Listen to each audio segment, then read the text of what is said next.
হসপিটালে বসে সন্তান হওয়ার অপেক্ষায় ছটফট করছিলাম। তখন ডাক্তার এসে আমার শাশুড়িকে বলল, পেশেন্টের স্বামী কোথায়? তখন আমার শাশুড়ি বলল, আমার ছেলে তো দেশের বাহিরে থাকে।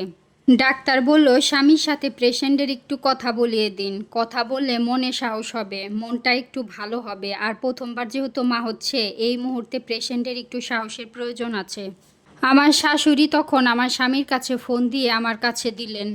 ফোনটা কানে নিতে আমার স্বামী ওপাশ থেকে বলে উঠল, এত ঢং কিসের? দেশে কি শুধু তুমি একাই মা হচ্ছ? আর কি কেউ মা হয়নি? আমি তখন আর কিছু না বলে ফোনটা কান থেকে সরিয়ে নিলাম। আর আমার দু চোখ দিয়ে অনবরত পানি পড়তে লাগলো। তখন আমি মনে মনে বলতে লাগলাম যে আমার প্রসব ব্যথার যন্ত্রণা বেশি হচ্ছে নাকি আমার স্বামীর বলা কথার যন্ত্রণা বেশি হচ্ছে। ডাক্তার এসে বলল, ইমার্জেন্সি সিজার করাতে হবে। তখন আমি আমার বাবাকে বললাম, আমি যদি ব্যথায় মরেও যাই তারপরও তুমি আমাকে সিজার করিও না, কারণ আমি জানি আমার বাবা সেই সামর্থ্য নেই।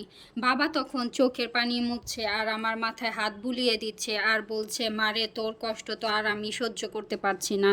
একটু পরে মোবাইলে কথা বলতে বলতে আমার শাশুড়ি চলে আসলো। মনে হয় আমার স্বামী কল দিয়েছে। তখন আমার শাশুড়ি বলতে লাগলো, তোর বউ ইচ্ছে করে ঢং করছে।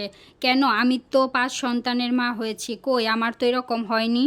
আমার শাশুড়ি তার ছেলেকেই নিয়ে বিনে আর অনেক কিছু বলতে লাগলো। তখন ভাগ্যকর্মে একটা ডাক্তার আমার শাশুড়ির সব কথা শুনে ফেললো। উনি তখন আমার শাশুড়িকে ধমক দিয়ে বলল, কী সব ফালতু কথা বলছেন? আপনি তো 5 সন্তানের মা হয়েছেন, প্রসব ব্যথার যন্ত্রণা কি বোঝেন না?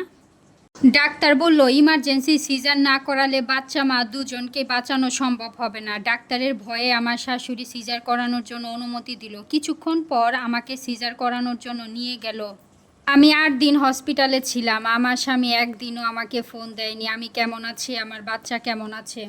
বাসায় এসে আমি আমার নিজের ইচ্ছে আমার স্বামীকে ফোন দিলাম। আমার স্বামী তখন একটাও কথা বলেনি। আগে বলছে, তোমাকে আসার সময় যে 12,000 টাকা দিয়েছি সেটা কোথায় কোথায় কিভাবে খরচ করেছো তার হিসাব দাও। আমার স্বামী কখনো আমার কাছে একটা টাকাও পাঠায়নি, সব সময় আমার শাশুড়ির কাছে পাঠাতো। আমি যদি কখনো টাকা চাইতাম বলতো, তোমাকে খাওয়াচ্ছি পড়াচ্ছি, এক্সট্রা করে টাকা দেওয়ার আবার কি আছে। গল্পটা একটা আপুর লাইফ থেকে নেও, আমি পুরো গল্পটা শেষ করতে পারিনি। আসলে মেয়েরা বিয়ে হয়ে গেলে বাবা মায়ের কাছেও পর হয়ে যায়।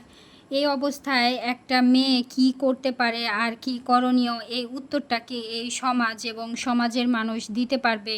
গল্পটি কার কার কাছে কেমন লাগছে অবশ্যই কমেন্টে জানাবেন।